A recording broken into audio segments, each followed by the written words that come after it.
Things I learned in my PhD so you don't have to do one, part 5. Some of the things I learned in my PhD fundamentally changed the way I think, and this is one of those things. Imagine you go out with a friend to see a movie. You take a cab, you meet them at the theater, and you have a great time watching Jurassic Park 7, How Have We Learned Nothing? But when you get home, you realize your phone is missing. Panic. You begin thinking of all the different places you could have left it.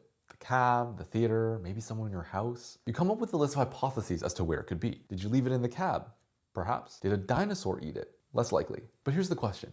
How long do you spend looking in each location? If you check the taxi, you probably aren't going to be looking in the glove box or the trunk because you didn't go there, hopefully. In the movie theater, you might ask an employee whether they found a phone, but you wouldn't check the theater playing Mamma Mia 2 to Mamma to Mia. And once you're confident your phone isn't there, you move on. And this is the lesson.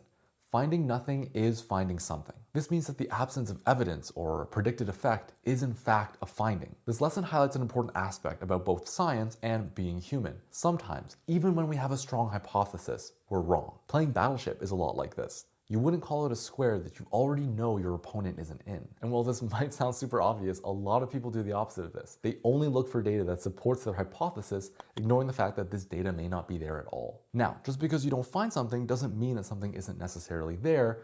That's why research uses multiple studies with large samples across diverse settings to establish whether something is there or not. But chances are, if you don't find your phone at the movie theater, it's probably not because a 65 million-year-old reptile ate it.